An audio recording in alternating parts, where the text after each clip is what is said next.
दल में महाजीत हासिल करने के लिए महाराज की ओर से लगातार जीत की पटकथा लिखी जा रही है। लेकिन यह जीत की राह आसान नहीं है, क्योंकि दो लड़कों की जोड़ी एक बार फिर से यूपी में चुनाव लड़ने के लिए मैदान में उतर चुकी है, जो यह बताता है कि 10 सीटों पर फाइट एकदम तगड़ी होगी। सूबे के मुखिया योगी आदित्यनाथ ने अपने कंधों पर प्रत्याशियों को जिताने की जिम्मेदारी ली है। महाराज लगातार बीजेपी प्रत्याशियों के समर्थन में प्रचार करते नजर भी आ रहे हैं।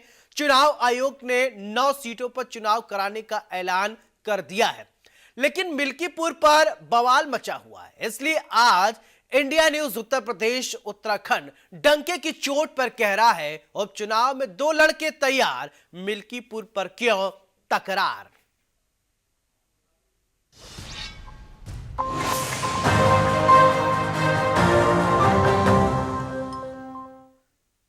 दरअसल जब चुनाव आयोग ने 9 सीटों पर चुनावी तारीख का ऐलान किया, तो फिर विपक्ष नेताओं ने हाय तौबा मचाना शुरू कर दिया। सरकार और चुनाव आयोग पर तमाम तरह के आरोप लगाए गए। अखिलेश यादव की ओर से तो यहां तक दावा किया गया कि यूपी की सभी 10 सीटों पर बीजेपी की जीत होनी है। लेकिन साहब, जब बीजेपी ने बाबा गोरखनाथ ने अपनी याचिका वापस लेने की बात कही, तो फिर विपक्ष की ओर से वकीलों की फौज खड़ी कर दी गई। अब सवाल ये कि आखिर क्यों विपक्ष ने ये क्लेश मचाया। चलिए आपको ग्राफिक्स के जरिए समझाते हैं कि कौन कौन से सीट पर चुनाव होने हैं। तो मैनपुर के करहल सीट पर उपचुनाव होने हैं। 9 सीटों पर चुनाव होने हैं, उपचुनाव होने हैं, उसके विषय में। अयोध्या की मिल्कीपुर सीट पर उपचुनाव होना है, बेहद ही हॉट सीट है ये।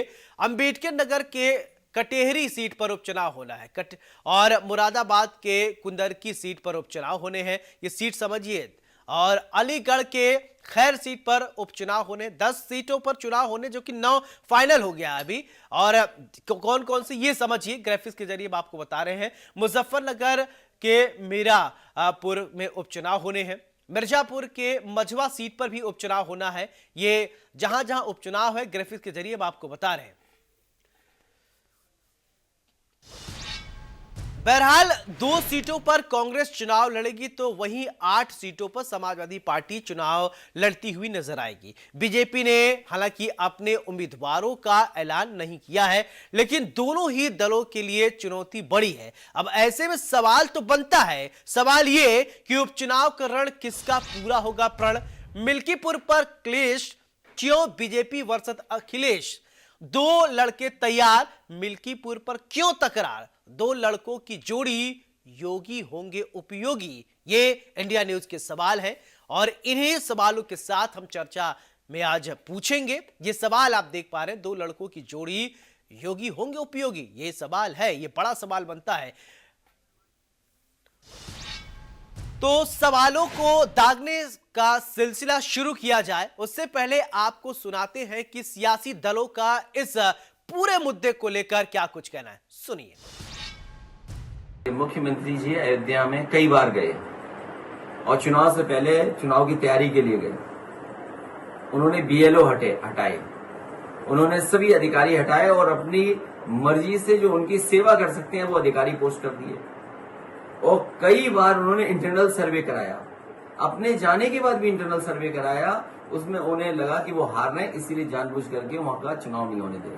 समाजवादी पार्टी के जो मुखिया हैं, उनकी करनी में और कथनी में बहुत अंतर है, जमीन आसमान का अंतर। वो एक तरफ सोशल मीडिया पर पोस्ट करके लोगों को बरगलाने का काम करते हैं, दूसरी तरफ जो याचिका करता है, वो जब याचिका करता अपनी याचिका वापस लेने के लिए कोर्ट में जाते हैं, तो समाजवादी पार्टी के सांसद, समाजवादी पार्टी के उनके वकील और समाजवादी जो अधिवक्ता सभा के लोग हैं, वो न्यायालय में उसका याचिका की वापसी का विरोध करते हैं, उनको भेज दिया है। और केंद्रीय पार्टी को उस पर निर्णय लेना है। तो मुझे विश्वास है कि बहुत जल्दी हमारी पार्टी निर्णय करेगी और पूरी ताकत के साथ भारतीय जनता पार्टी एनडीए के सभी घटकों के साथ सबको मिलाकर योगी जी के नेतृत्व में चुनाव में जाएगी। जब हम आज पर्चा वापस लेने गए, हमने मुकदमा किया और आपने इस्तीफा दे दिया, तो इतने बड़े 1 दर्जन वकील भेजने का क्या मतलब है? इससे दिखता है कहीं ना कहीं समाजवादी पार्टी इस चुनाव को लेट कराना चाहती है और वो काफी डर गई है। नहीं तो हमारे उच्च पदाधिकारीगण चुनाव आयोग से उन्होंने बात कर ली थी, उसी डेट पे चुनाव होने की बात हो गई थी, सब कुछ सही चल रहा था। पर जो पेच आज समाजवादी द्वारा फंसाया गया, ये काफी दुर्भाग्यपूर्ण रहा, निंदनीय रहा। जो बात बड़ी बड़ी करते थे कि मिल्कीपुर में भाजपा डर गई है, भाजपा डरी वरी नहीं है, समाजवादी पार्टी बुरी तरीके से डर गई है, पूरा उनका नेतृत्व डर गया है। निश्चित रूप में भारतीय जनता पार्टी वहां बहुत बड़े वोटों से जीतकर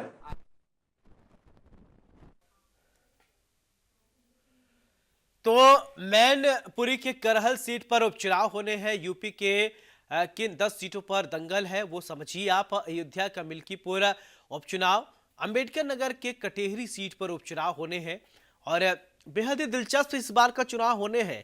और आज देखिए, आज के परिप्रेक्ष्य में मिल्कीपुर इसलिए हॉट सीट हो जा रहा है। अब बाबा गोरखनाथ ने एक याचिका दायर की, फिर उन्होंने वापस लेने की जब बात कही तो पूरे वकीलों की फौज खड़ी कर दी गई।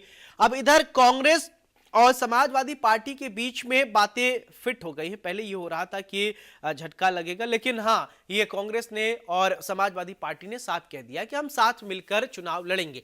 यानी एक तरफ अच्छी बात यह है कि मिलकर साथ चुनाव लड़ेंगे, दूसरी तरफ मुख्यमंत्री योगी आदित्यनाथ भी पूरी तरीके से तैयार है। बीजेपी ने भले ही अपने पत्ते न खोले हों, लेकिन अब चुनाव बेहद ही दिलचस्प मोड पर है। दरअसल इसको कुछ लोग जो है राजनीति के जानकार, उसको 2027 के चुनाव से जोड़कर भी देख रहे हैं। अब ऐसे में ये 10 सीटें बहुत ही इंपॉर्टेंट सीट हैं जिन पर चुनाव होने हैं और पूरी तैयारियां इस बार कर ली गई हैं।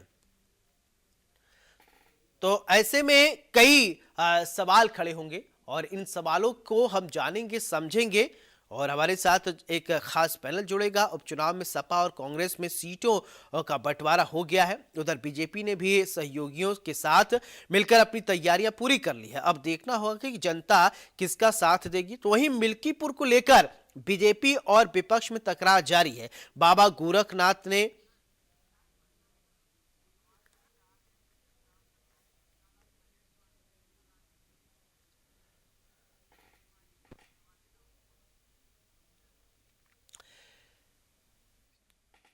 चलिए, हमारे साथ एक खास पैनल जुड़ा है। सबसे पहले परिचय, फिर इसके बाद चर्चा की शुरुआत करते हैं। हमारे साथ रुद्र विक्रम सिंह जी वकील हैं, बहुत बहुत स्वागत है। मृत्युंजय झा जी बीजेपी के प्रवक्ता हैं, बहुत बहुत स्वागत है। राहत फातिमा जी कांग्रेस के प्रवक्ता अभी थोड़ी देर हमारे साथ जुड़ जाएंगे। और यश भारती जी समाजवादी पार्टी के प्रवक्ता हैं, स्वागत है सर। अजय तिवारी जी राजनीतिक विश्लेषक हैं, बहुत बहुत स्वागत है अजय जी। चर्चा की शुरुआत मैं आपसे ही करना चाहता हूं।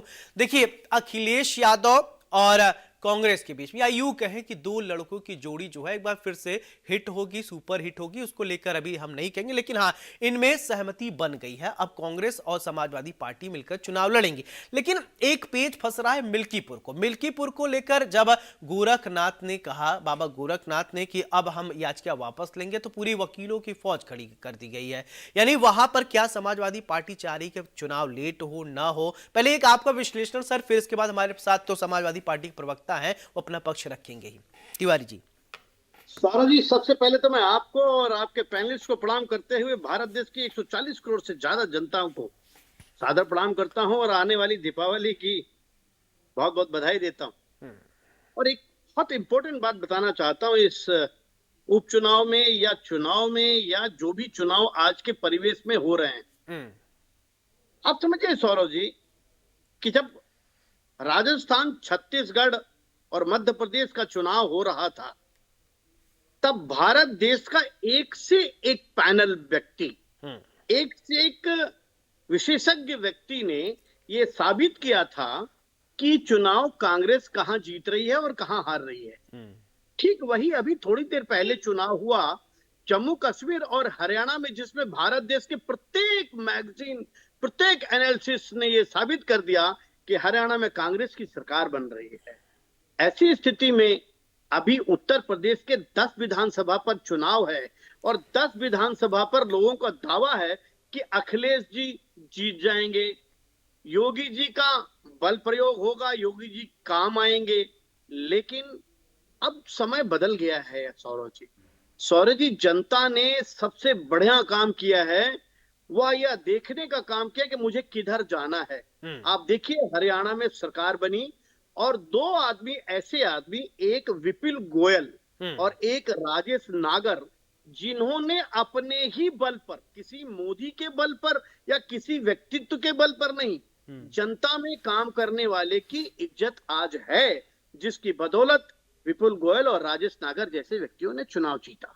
मैं ये बताना इसलिए चाहता था कि सबको पता लगे कि समाज में जब आप चुनाव किसी भी पार्टी से लड़ते हैं तो समाज में जो लोग हैं, आज जो युवा है, जो आज परेशान है या जो आज खुश है, वह वोट किसे देना चाहता है। आज मिल्कीपुर का जो मामला आपने कहा, क्या बाबा जी को आज ही जरूरत थी अपना मुकदमा वापस लेने का? ठीक है। मुकदमा उन्होंने पहले वापस क्यों नहीं लिया? आज ही क्यों जरूरत पड़ी, मैं ये जानना चाहता हूं बाबा जी से। चलिए, अब ठीक है तिवारी जी, रुद्र विक्रम जी हमारे साथ जुड़े हैं, वकील हैं और इस मामले से उनका संबंध जो है वो इस अच्छे से समझा सकते हैं। रुद्र साहब, मैं आपसे ये समझना चाहता हूं कि ये पूरा प्रकरण है क्या कुछ, क्योंकि आप वकालत के टर्म्स से भी जानते हैं और इस प्रकरण में भी आप पूरी तरीके से इसके बारे में डेप्थ आपको नॉलेज है। पहले आप हमको समझाएं, मिल्कीपुर का पेच फंस क्यों रहा है? देखिए, मैं इस केस में एडवोकेट भी हूँ, बाबा गोरखनाथ की तरफ से मैं ही रिप्रेजेंट कर रहा हूँ। जी, इसीलिए मैं कह रहा हूँ, आप बेहतर हो जानते लखनऊ हाई कोर्ट में। देखिए, इस केस में पहले मिल्कीपुर की जनता को और प्रदेश की जनता को ये बात जाननी चाहिए कि ये इलेक्शन पिटीशन फाइल क्यों की गई थी। जो विधायक मिल्कीपुर की जनता ने चुना था, माननीय अवधेश प्रसाद जी को, अवधेश प्रसाद जी ने, जब वो हर किसी का एक मैंडेटरी क्लॉज है कि आपको एक एफिडेविट फाइल करना होता है इलेक्शन कमीशन में जब आप कोई भी चुनाव कंटेस्ट करते हैं। रिप्रेजेंटेशन ऑफ पीपल एक्ट कहता है कि उस एफिडेविट में आपकी हर एक जानकारी सही होनी चाहिए। अगर आपकी एक भी जानकारी गलत पाई जाती है तो आपकी सदस्यता निरस्त हो जाएगी, चाहे आप मेंबर ऑफ पार्लियामेंट हो, चाहे मेंबर ऑफ लेजिस्लेटिव असेंबली हो। जी। अवधेश प्रसाद जी ने जो एफिडेविट फाइल किया उसमें तमाम गलत जानकारियों के साथ साथ सबसे बड़ी जो उन्होंने गलती की या जानबूझ के गलती की कि जो नोटरी एफिडेविट कोई भी तभी वैलिड होता है जब उसको नोटराइज किया जाता है नोटरी अधिवक्ता द्वारा। जिस नोटरी अधिवक्ता द्वारा वो नोटरी कराई गई, वो नोटरी अधिवक्ता का लाइसेंस 10 साल पहले खत्म हो गया था, उनका कोई रिन्यूअल नहीं था, उनके पास कोई वैलिड लाइसेंस नहीं था किसी कागज को नोटरी करने का। उसके बावजूद भी अवधेश प्रसाद जी उस अधिवक्ता से नोटरी कराते हैं, तो उनका पूरा का पूरा जो एफिडेविट था वो इनवैलिड था और उस आधार पर हम इलेक्शन पिटीशन हमने फाइल की थी कि उनका चुनाव निरस्त किया जाना चाहिए, उनको विधायक पद से हटा दिया जाना चाहिए। जिस पर संज्ञान लेते हुए ऑनरेबल हाई कोर्ट ने नोटिस भी किया था, मामला निर्णायक मोड पर भी पहुंच चुका था। मीनवाइल लोकसभा के इलेक्शन हो गए और वो मेंबर ऑफ पार्लियामेंट चुन लिए गए। उसके बाद ये घटनाक्रम जब हमको पता चला कि उस इलेक्शन पिटीशन की वजह से हमारा ये मिल्कीपुर का चुनाव नहीं हो पा रहा है, मैं दिल्ली में सुप्रीम कोर्ट में प्रैक्टिस करता हूँ, मेरे क्लाइंट का फोन आया कि, और हमने इलेक्शन कमीशन की जब पीसी सुनी, मैं रातों रात लखनऊ पहुंचा। अगली सुबह हमने तुरंत ऑनरेबल कोर्ट के सामने अपनी विड्रॉ की एप्लीकेशन फाइल की थी, उनको ये बताते हुए कि 18 को गजट नोटिफिकेशन आने वाला है, इसलिए हम इस एप्लीकेशन को प्रेस कर रहे हैं, इसको कल ही आप सुन लीजिए और इसको डिस्पोज ऑफ कर दीजिए, जिससे 18 में मिल्कीपुर 18 को जब गजट नोटिफिकेशन ऑफिशियल आएगा इलेक्शन कमीशन का, तो हमारा जो मिल्कीपुर का चुनाव है वो भी साथ साथ हो जाए, जिससे कि मिल्कीपुर की जनता सफर ना करे, मिल्कीपुर की जनता को भी अपना विधायक चुनने का मौका मिले। जी। अगले दिन जब मैटर टेकअप होता है तो अपोजिट काउंसिल जो अवधेश प्रसाद जी हैं वो अपने एडवोकेट खड़ा करते हैं और वो लोग उस हमारी जो एप्लीकेशन है उसका विरोध करते हैं और ये कहते हैं कि जितने भी इसमें रिस्पोंडेंट है सबका विरोध दर्ज किया जाना चाहिए, सबका विरोध पहले पूछा जाना चाहिए, उसके बाद ही ये विड्रॉ की एप्लीकेशन होनी चाहिए।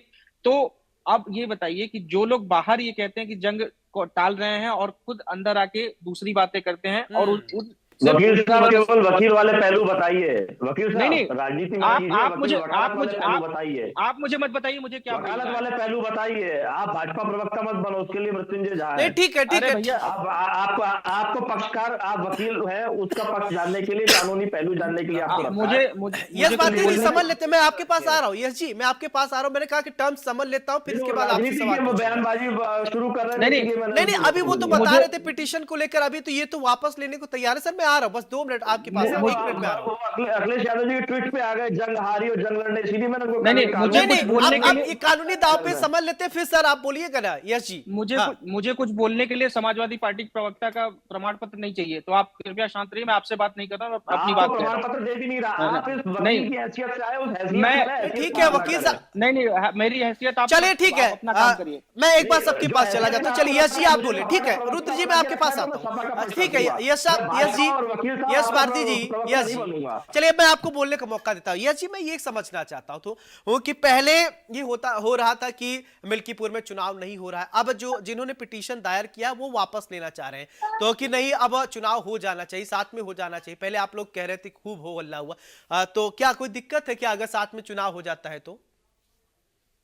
सौरभ जी, चीजों को समझने की आवश्यकता जी है। जी।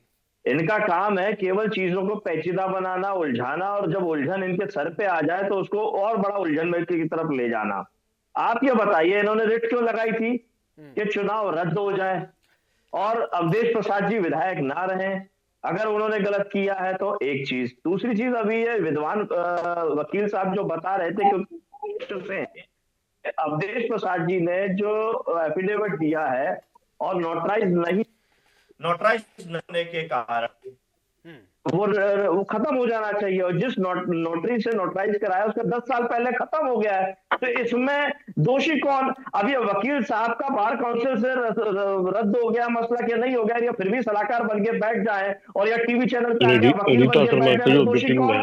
भाई ये तो पक्ष जानने वाली बात है। अब उस नोटरी के पास जाना चाहिए, उस नोटरी पे कार्रवाई होनी आप चाहिए। कोई कानून तोड़िए और कहिए हमको तो कानून पता ही नहीं था।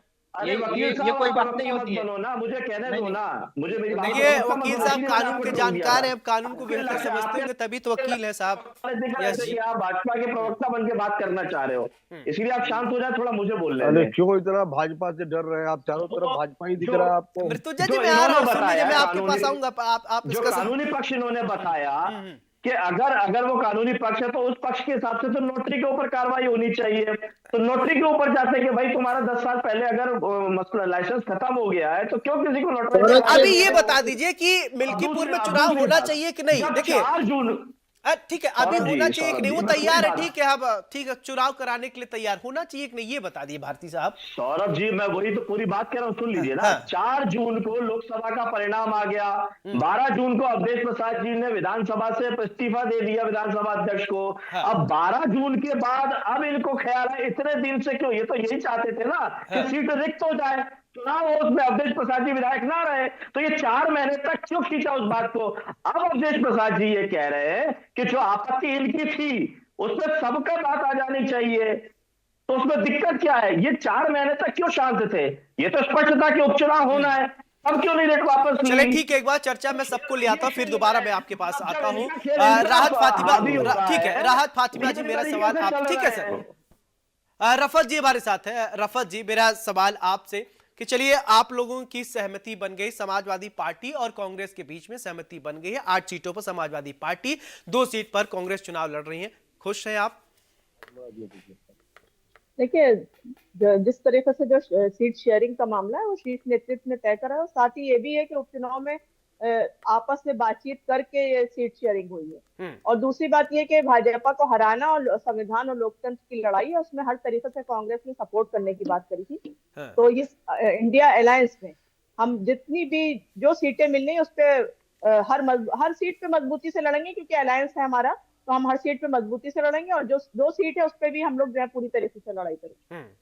चलिए ठीक है। मृत्युंजय जी मेरा सवाल आपसे, देखिए सर मैं इसलिए लास्ट में आपके पास आया कि सबको आप सुन लीजिए, क्योंकि जवाब आपको देना पड़ेगा, खूब आरोप आप पर ही लगेंगे। मृत्युंजय झा जी, अब चुनाव को जो रोकने की पहले बात अब आ रही है, पिटीशन दायर की गई है, याचिकाकर्ता ने कहा कि नहीं मैं वापस लेना चाहता हूं, अभी यश भारती जी को आप सुन रहे थे, सभी को आपने सुन लिया, अब एक जवाब दीजिए मृत्युंजय जी। देखिए, यश जी को अभी चारों तरफ भाजपा ही दिख रहा है। जहां तक एक बार सवाल है कि वो कहते हैं कि बड़ा दम भर रहे थे और अभी भी दम भर रहे हैं कि भारतीय जनता पार्टी को और एनडीए को परास्त करेंगे, तो क्या बेचैनी है? जब मिल्कीपुर की बात हो रही है तो क्यों आपको बेचैनी है? आपको लड़ने का मूड है, आप चाह रहे हैं हम लड़ेंगे और जीतेंगे, तो आइए मैदान में। तो जब हो रहा है तो फिर क्या दिक्कत? नहीं हो रहा था तो दिक्कत थी, अब हो रहा है तो दिक्कत क्यों? सवाल यह है कि उसमें भी आपको संदेह है, इसलिए मतलब इसका मतलब ये है कि आप पहले ही हार मान रहे हैं। और जहां तक सवाल है कि आप इसी पर ये कर रहे हैं, जब कोई व्यक्ति सांसद हो गया और किसी ने केस किया और उसका विषय समाप्त हो गया, वो चुनाव के मोड में आना चाहिए। जैसा कि अधिवक्ता विद्वान अधिवक्ता ने कहा है कि हम जब विषय संज्ञान में आया तो उसको वापस लिया गया, जिसके कारण चुनाव व्यवधान न हो। और एक चुनाव रुकना और एक चुनाव हो जाना, दोनों में बड़ा अंतर है जी। और जनता का जो विषय एक साथ चुनाव होता है, कई तरह की चीज होती है, उसका समाधान होता है। उस परिप्रेक्ष्य को न सोच करके किस प्रकार के बयान देना, केवल अलंगा लगाने का काम करना, मुझे लगता है ये समाजवादी पार्टी के जिन में है और इसलिए इस प्रकार की बातें वो कर रहे हैं और दबंगता के साथ कर रहे हैं। और इसलिए इस दबंगता का कोई फर्क नहीं है। दबंगता दिखाना है तो जनता के बीच प्रामाणिक होने का काम करिए। आज माननीय महंत योगी आदित्यनाथ जी ने जनता के बीच प्रामाणिक होने का काम किया है, इसलिए उनकी लोकप्रियता बरकरार है और हम पूरी मजबूती से चुनाव सभी सीटों पर जीतने का जज्बा रखते हैं। उस दिशा में काम कर। मृत्युंजय जी, एक बात और कि अभी सर आप लोग पत्ते नहीं खोल रहे हैं कि कौन होगा। भारतीय जनता पार्टी का माय बाप सुरक्षित है, वो जो कहेगा वही होगा जी। आप जानते हैं कि जो इंडिया अलायंस है, उसके जो घटक हैं वो कौन है? मुलायम सिंह यादव जी के परिवार, अखिलेश जी। और अखिलेश जी जो तय करेंगे वही बोलना है, राहुल जी जो तय करेंगे वही बोलना है। भारतीय जनता पार्टी एक सिस्टम में चलने वाली पार्टी है। हमारा एक पार्लियामेंट्री बोर्ड है, हमारा एक कलेक्टिव लीडरशिप है और इस नाते हम लोग तय करते हैं और निश्चित समय पर हमारे उम्मीदवार घोषित हो जाएंगे और हमारे उम्मीदवार जो होने वाले हैं उन सबको संज्ञान भी दिया गया है और मजबूती से काम भी कर रहे हैं जी।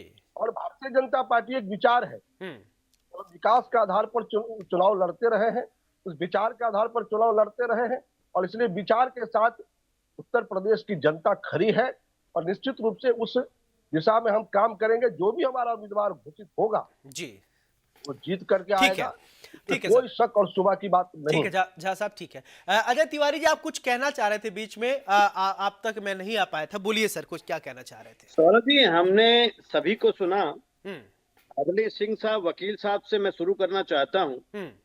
मैं सिंह साहब से सिर्फ इतना जानता हूं कि आज तक भारत देश के किसी भी कोर्ट में किसी भी साधारण या मजबूत व्यक्ति को यदि कोई नोटरी कराना होता है तो जा करके वो नोटरी करने वाले का प्रमाण पत्र नहीं मांगता है। सबसे बड़ा सवाल तो कोर्ट पर ये उठता है, अगर वो 10 साल से लाइसेंस उसका रद्द था तो इसकी जांच करने का काम भी आप ही वकील हैं, आप अपील कीजिए। दूसरी चीज, भारती जी ने जिस तरह से अपनी बात कही और समाजवादी पार्टी की ऊंचाइयों को उठाने का काम किया और उन्होंने हराने की बात कही है कि भारतीय जनता पार्टी को हरा देंगे। भारतीय जनता पार्टी के झा साहब रफत जी ने जो शब्द इस्तेमाल किया है, रफत जी ने कहा कि भारतीय जनता पार्टी को हराना है। मेरी समझ में नहीं आता, यह राजनीतिक पार्टी के व्यक्ति सौरभ जी कभी भी आज तक चुनाव लड़ने से पहले क्यों नहीं कहते कि मुझे भ्रष्टाचार को हराना है, क्यों नहीं कहते कि मुझे समरसता को लाना है, क्यों नहीं कहते कि मुझे रोजगार को बढ़ाना है, क्यों नहीं कहते कि मुझे इंडस्ट्री को लाना है? जी यस जी, मैं आऊंगा आपके पास, सुन लीजिए विश्लेषण एक। नहीं, आप समझिए पहले सौरभ जी, मैं सबकी बात है, मैं किसी का प्रवक्ता नहीं। जी सर, इसीलिए मैं बोल रहा हूँ, क्या बोलिए तिवारी, मैं सिर्फ इतना कहना चाहता हूँ सौरभ जी, 10 उपचुनाव में 2 कांग्रेस को और 8 बीजेपी समाजवादी पार्टी को चुनाव लड़ना है। भारतीय जनता पार्टी अपना प्रयास करेगी, ये ठीक है। हर पार्टी का अपना चुनाव लड़ने का मुद्दा है और मादा रखना है। मिल्कीपुर के चुनाव को होना चाहिए, इसमें कहीं कोई दो राय नहीं है। चुनाव अपनी जगह है और कोर्ट कचहरी अपनी जगह है। चुनाव में आप खड़े करिए, चुनाव लड़ाइए और चुनाव लड़ा करके समाज में समरसता लाने का प्रयास करिए और चुनाव जीत करके देश को और प्रदेश को आगे बढ़ाने का काम करिए। ठीक है। रुद्र विक्रम जी, अभी तिवारी जी कुछ बात कर रहे थे पिटीशन को लेकर, उस बात के थोड़ा जवाब देंगे क्या? देखिए, मैं दोनों लोगों का जवाब दूंगा, जो समाजवादी पार्टी के प्रवक्ता थे उनको भी और इनको भी, मैं दोनों बातें आ जाएंगे। देखिए, आप अगर मान लीजिए कोई रेड लाइट है, उसको जंप करते हैं, ठीक है, तो उसका फाइन कितना है, अमूमन कितना है मुझे भी नहीं पता, आपको भी नहीं पता, किसी को, मुझे लगता है अगर पूछूं मैं, हो सकता है दिल्ली में कुछ और हो, उत्तराखंड में कुछ और हो, यहाँ कुछ और हो, ठीक है। तो ये जिम्मेदारी हमारी बनती है कि उत्तर ये अगर यहाँ पे नहीं, रेड लाइट है तो मुझे रेड क्रॉस, लाइट उस मेरी बात, व्यक्ति को अरे पता है, मेरी रुद्र बात, जी, नहीं गलत अरे मेरी बात, रुद्र बीच जी, में मत बोलिए, उस मेरी बात व्यक्ति सुनिए, को तिवारी पता जी है देखिए कि सुन ये लीजिए, रेड तिवारी अरे जी मेरी बात तो हम सुनिए। क्रॉस करेंगे तो पेनाल्टी लगेगी, लेकिन अरे कोर्ट में किस व्यक्ति को पता है कि आप निलंबित है? कोर्ट में किस व्यक्ति को पता है कि नोटरी करने वाला निलंबित है? तो ये आपकी जिम्मेदारी है ना, अगर आप नोटरी कराएं नहीं तो नहीं, आपकी जिम्मेदारी कैसे का आप पता वेरीफाई चलेगा? करें। मैं यही तो आप आपसे जानना चाहता हूँ। जैसे आप हमने सुप्रीम पता कोर्ट के किया, वकील हैं, जैसे आप हमने सुप्रीम पता कोर्ट किया, मैं आपसे जानना चाहता हूँ। आप बुद्धिजीवी व्यक्ति हैं, मैं आपसे जानना चाहता हूँ। बिल्कुल रुद्र जनता विक्रम इनको जी, कैसे आप जानेगी? कानून के मर्मज्ञ हैं, ज्यादा जानते हैं, हम लोगों से तो ज्यादा जानते हैं, तभी आप एडवोकेट हैं सर। मैं वही बता रहा हूँ कि हमने कैसे पता किया कि इनका नोटरी एक्सपायर है। जैसे हमने पता किया वैसे आप भी पता कर सकते थे। राइट टू इन्फॉर्मेशन एक्ट इस देश में है, कोई भी आदमी 10 रुपया नहीं, लगा के किसी के बारे में कोई जानकारी लगा विक्रम जी, सकता है विक्रम जी ना? ऐसा मत कहिए, विक्रम नहीं जी ऐसा मत कहिए। अरे ठीक है, समाजवादी पार्टी के जो आप जवाब तो देना, ठीक है तिवारी जी, कुछ समाजवादी पार्टी का कुछ जवाब देना चाहते थे आप देखिए, दीजिए, फिर यश जी के पास मैं जाऊंगा। मैं वही समाजवादी पार्टी को भी मैं जवाब यही दे रहा हूँ कि अगर उनको ये लगता है कि कानून उनको आके बताएगा, मतलब देश में इतने सारे कानून है, क्या सारे कानून सबको पता है? क्या बहुत सारे लोगों को नहीं पता है। जो लोग कानून के विद्यार्थी नहीं है, कानून में नहीं, उनको कुछ भी नहीं पता। तो इसका ये मतलब थोड़ी कि कानून निष्प्रभावी हो जाता है वहां पे। कानून तो प्रभावी है, कानून का पालन करना हमको आपको करना है। हमको आपको जानना पड़ेगा कि ये कानून गलत है क्या या सही है। आपको अगर वकील चुनना है तो आपको ये देखना पड़ेगा कि वकील ठीक है, सही है, लाइसेंस है इसके पास कि नहीं है। ये वकील नहीं आके आपको कोई और आके थर्ड पर्सन कोई आके नहीं बताएगा। तो आप अगर कुछ कर रहे हैं तो ये आपकी जिम्मेदारी बनती है, पूर्णतः आपकी जिम्मेदारी है। ये संविधान भी आपको यही कहता है, कोर्ट भी यही कहता है, कोर्ट ऑफ लॉ भी यही कहता है कि आप अगर कोई काम कर रहे हैं तो ये जिम्मेदारी सिर्फ और आपकी बनती है। चलिए, जिस फर्जी व्यक्ति ने नोटरी चलिए किया ठीक था, है, उसके ठीक खिलाफ है तिवारी आपने जी, क्या मैं आ रहा हूँ एक्शन आपके पास। यश जी आप कुछ कहना चाह रहे थे बीच में, लेकिन आप कुछ कहना चाह रहे थे, अपनी बात को कंप्लीट कीजिए।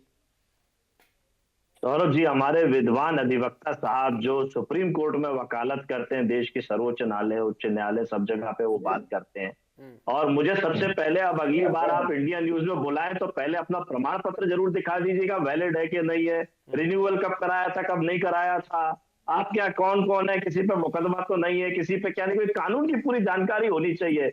ये सारा और रुद्र विक्रम सिंह जी ने तो निश्चित तौर पर पूरी पुष्टि की होगी कि कहीं उनका गलत इस्तेमाल तो नहीं हो जाएगा इंडिया न्यूज में। आप वैलिड है या नहीं है? अरे भाई, खुले में दुकान चल रही है, कोई डॉक्टर अगर बोर्ड लगा के बैठा है और अगर किसी ने उस पर जाके इलाज करा लिया तो ये दोषी तो प्रशासन है ना, कि खुलेआम कोई नौकरी कैसे दुकान कैसे खोले बैठा है। अगर कोई वकालत, कोई नोटरी खुलेआम नोटराइज कर रहा है तो उस पर कार्रवाई करने का प्रशासन का है, न्यायालय का है। चलिए ठीक है, मतलब उसको यश जी अब ठीक है, यश जी अब एक बात बताइए, ठीक है अब तो बात होगी वकीलों को। मैं आपसे जानना चाहता हूँ क्योंकि यहाँ पर भारतीय जनता पार्टी, कांग्रेस, सभी लोग हैं, एक बात आपका पर्सपेक्टिव मैं समझना चाहता हूँ। यश भारती जी, बिल्कीपुर में चुनाव हो जाना चाहिए कि नहीं? हाँ या ना, कुछ तो बोल दीजिए। हाँ होना चाहिए तो ठीक है, नहीं होना चाहिए तो नहीं होना चाहिए, बोल दीजिए।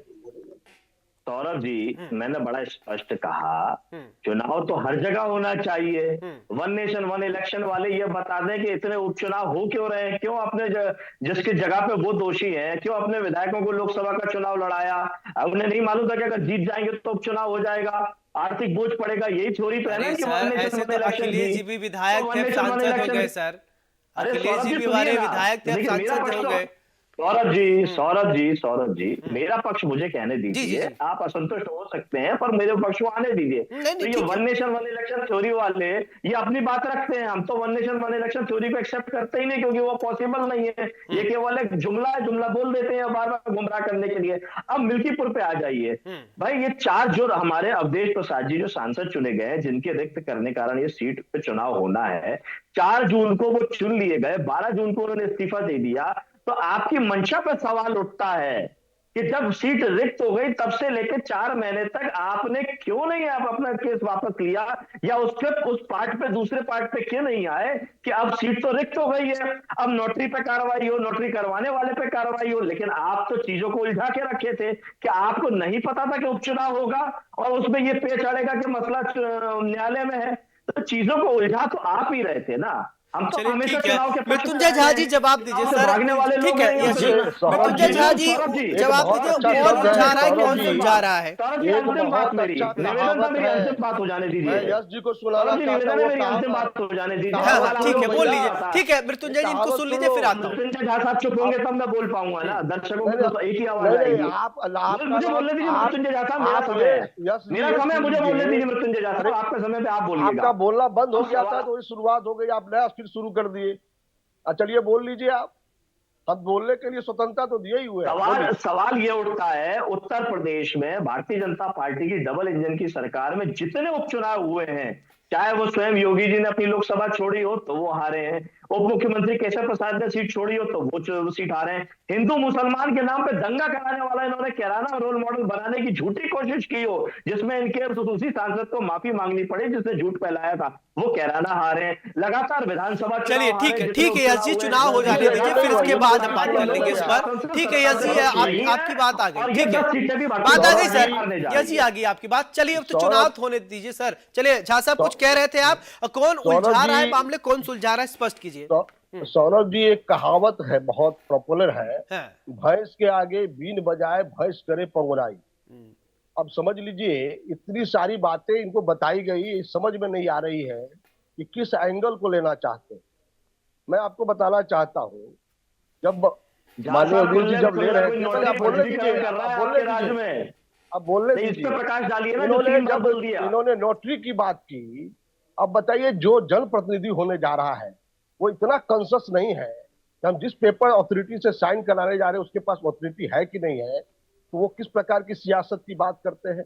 यानी हम जो कहेंगे वही डोरी वही बांधेंगे जहां खुतबा रहेगा, ये कौन सा सिद्धांत है। एक बात।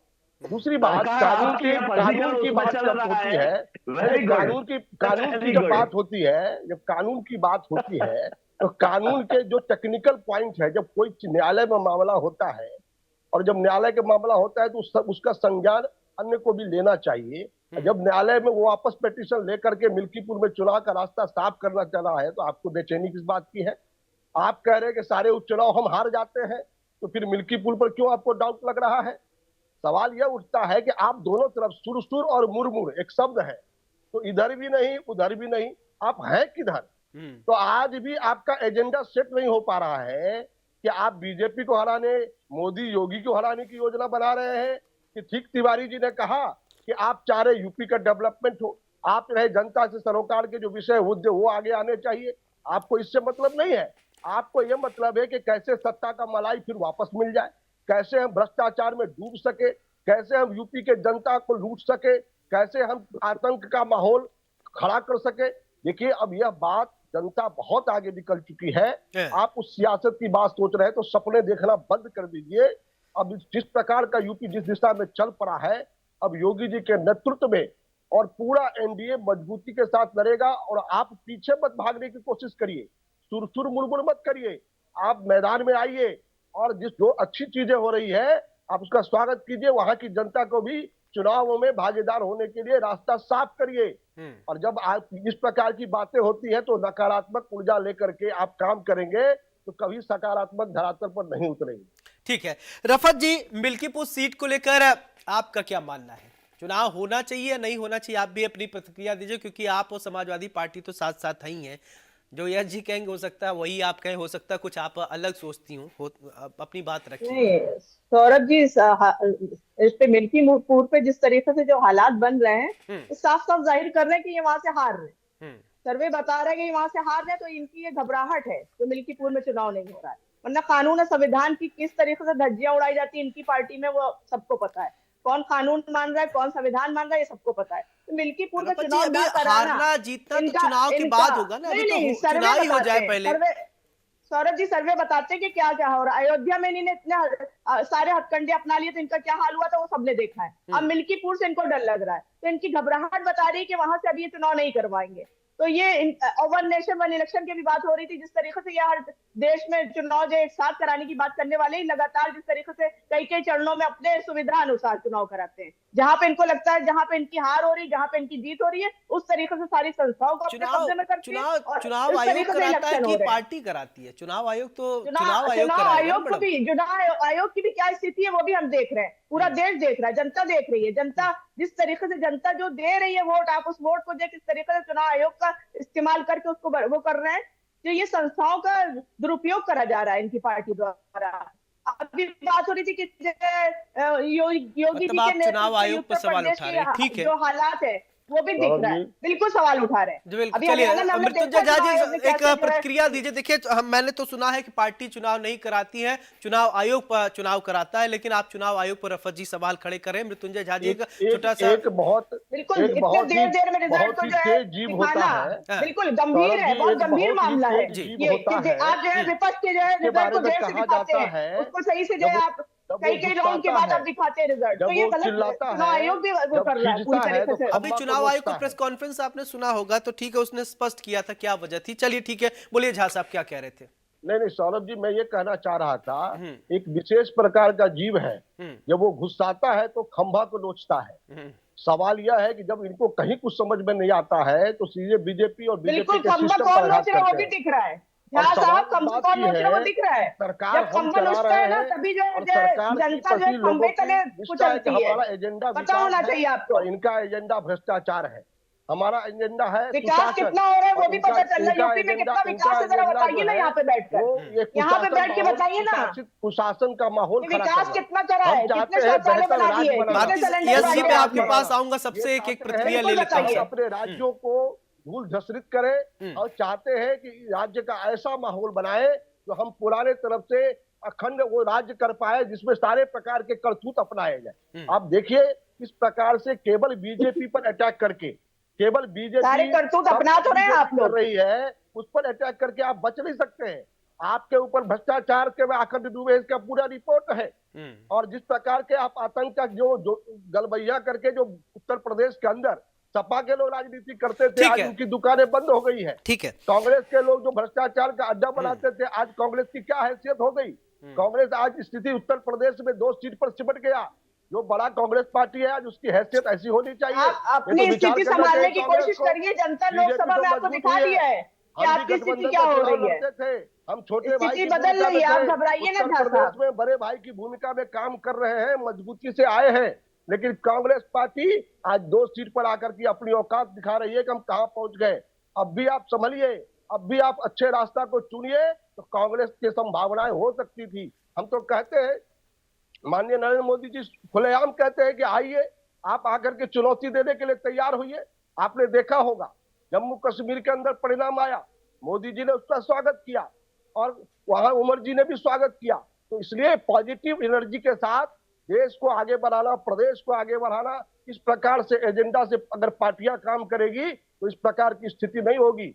आज स्थिति ऐसी हो गई है कि कुछ नहीं मिलता है तो केवल बीजेपी रोको, मोदी रोको, योगी रोको। अरे उत्तर प्रदेश के भला के लिए सोचिए, उत्तर प्रदेश का डेवलपमेंट कौन कर रहा है, कैसे होगा, इसके लिए सोचिए। जी बोलने से नहीं होता है। चलिए ठीक है, यश जी आप बोल लीजिए, फिर मैं विनय तिवारी जी के पास जाऊंगा। बोल लीजिए यश भारती जी, बोलिए। देखिए, हमारे विद्वान साथी हैं डॉक्टर अजय तिवारी जी, उन्होंने जो बात कही मैं उस बात का जवाब देना चाहूंगा। हम सरकार में रहे, हमने करके दिखाया है। हमने बेहतर कैंसर हॉस्पिटल दिया लखनऊ में, जिसका संचालन उत्तर प्रदेश की भाजपा सरकार डबल इंजन ट्रिपल इंजन सरकार नहीं कर पा रही। ये आपके सामने एक बड़ा उदाहरण है। आज कैंसर एक बड़ी बीमारी है, लेकिन उससे लड़ने में भारतीय जनता पार्टी की सरकार नाकामयाब है। इनके जितने प्रदेशों में सरकार उस स्तर का अगर कैंसर हॉस्पिटल इन्होंने कहीं बनाया हो तो इनसे पूछ लीजिए। जितने पूरे देश में जितने प्रदेशों में सरकार है, आगरा लखनऊ एक्सप्रेस वे बनाया है, जितने भी इनकी प्रदेशों में सरकार है, किसी राज्य सरकार ने अगर उस गुणवत्ता वाला अगर एक्सप्रेस वे बनाया तो उस पर बात कर लिए। जेपीएनआईसी इतने सालों से बन रहा है, अधूरा है। बताइए, सांप बिच्छू का डर इनको इतना लगता है कि कोई माल्या नहीं जा सकता। चौथी अरे सुन लीजिए, आपने इतना बोला उसके बाद भी बोलने को रह गया, इतना बोला उसके बाद भी बोलने को रह गया। आप कहते बीजेपी रोको, जवाब देने योगी रोको, मोदी रोको, जी ऐसे नहीं चल पाएगा ना। नहीं जी ऐसे नहीं चल पाएगा ना। सुन लीजिए, उनको भी अपनी बात रखने बात भी करते हैं, फिर जवाब नहीं सुनते।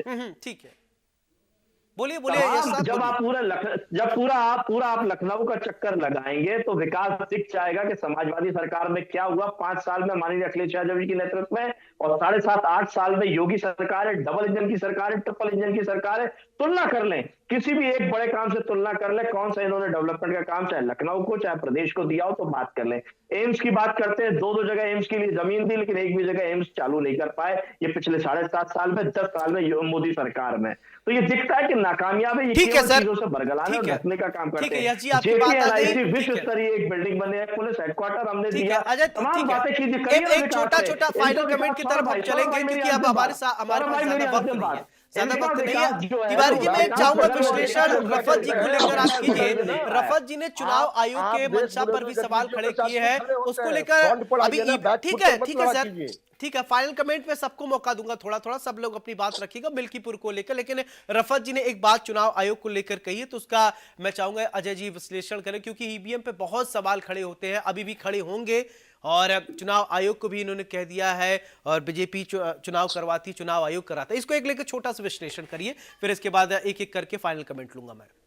सौरभ जी, ये तो सभी जानते हैं कि जिस थाने का इंचार्ज जब थाने में होता है तो उसकी सुनी जाती है और वह पुलिस वालों पर अपना कब्जा रखता है। ये बात साबित करती है कि जो रफत जी ने कहा है कि इलेक्शन कमीशन जो है वह भारतीय जनता पार्टी के इशारे पर काम कर रही, बट रफत जी ये बिल्कुल सच नहीं है।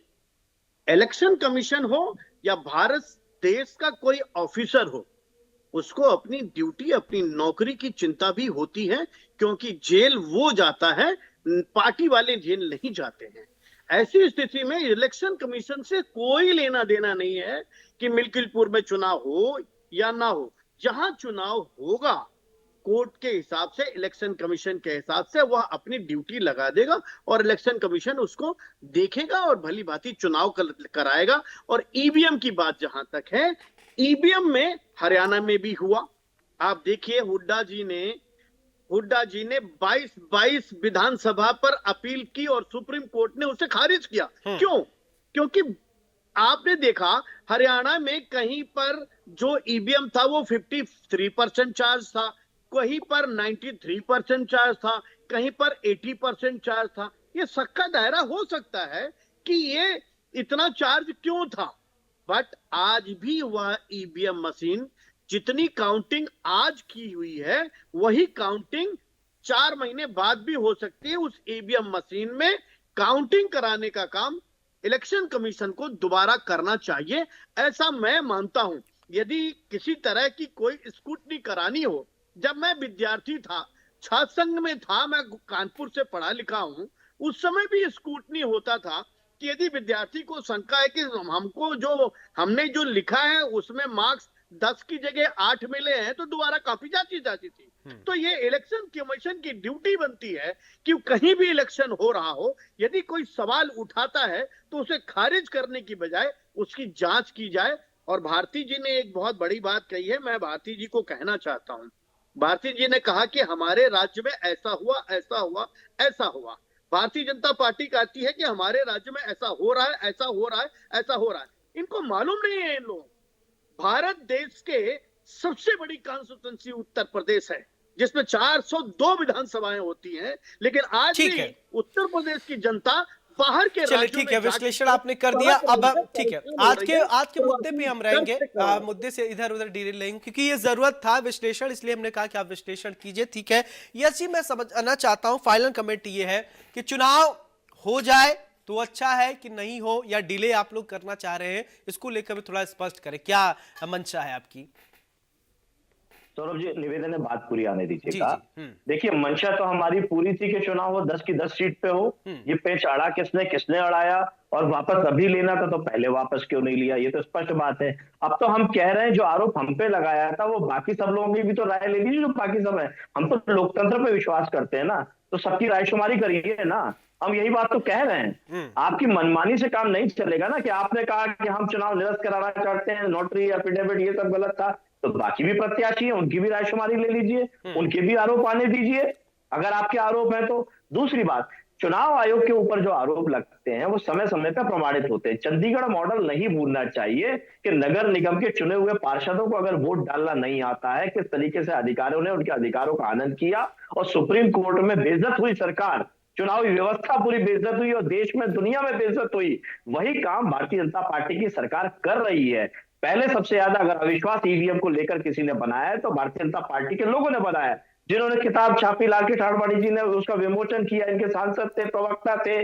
सुप्रीम कोर्ट में सबसे पहले ईवीएम को लेकर कोई गया तो इनका सांसद सुब्रमण्यम स्वामी जी लेकर के गए।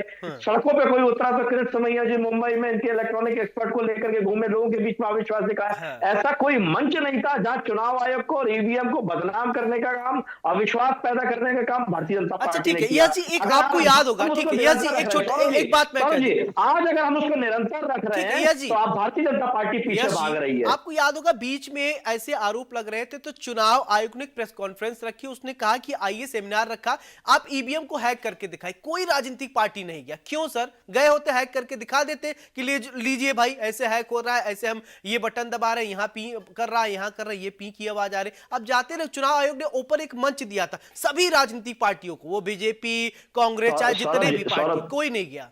सौरभ जी, हम निश्चित तौर पे जाते हैं, अगर हमने बेईमानी की होती तो बेईमानी भी बताते हैं। अब ये बेईमान जो छुपा रहे हैं वही तो खेल है कि पहले बोलते थे कि बेईमानी हो रही है ईवीएम में, लोकतंत्र को खतरा है, किताब छापते थे, सुप्रीम कोर्ट में जाते थे, इलेक्ट्रॉन, अब कह रहे हैं कि साहब ईवीएम पे क्यों बात उठाते हो? ये चोर चोर मौतेरे भाई वाला जो खेल खेला जा रहा है, उस खेल की हम बात कर रहे हैं कि भाई कब ईवीएम खत्म। चलिए, हमारे पास वक्त की कमी है, इसलिए माफी के साथ आप सभी को रोकूंगा। बहुत बहुत शुक्रिया आप सभी का हमारे साथ जुड़ने के लिए, इस खास चर्चा में, बड़ी बहस में हमारे साथ आप जुड़े, बहुत बहुत शुक्रिया आपका। तो अब मिल्कीपुर को लेकर पूरा सवाल है। पहले चुनाव नहीं हो रहा था तो उसको लेकर बखेड़ा खड़ा हुआ। अब बाबा गोरखनाथ ने कहा है कि हम पिटीशन वापस लेने के लिए तैयार हैं, तो समाजवादी पार्टी की तरफ से पूरे एक वकीलों की लॉबिंग खड़ी कर दी गई है। अब सवाल ऐसे में उठता है कि क्या मिल्कीपुर को लेकर अब सियासत जो है वो अलग ट्रैक पे है। लेकिन एक अच्छी बात भी है इसके दरमियान। अच्छी बात यह है कि कांग्रेस और समाजवादी पार्टी के बीच में सामंजस्य बैठ गई है। 10 सीटों में से 8 सीटों पर समाजवादी पार्टी चुनाव लड़ेगी और कांग्रेस 2 सीटों पर चुनाव लड़ेगी। देश की सबसे पुरानी पार्टी, सबसे ज्यादा समय तक राज करने वाली पार्टी उत्तर प्रदेश में 10 में से 2 सीटों पर चुनाव लड़ेगी। लेकिन अब मुख्यमंत्री योगी आदित्यनाथ के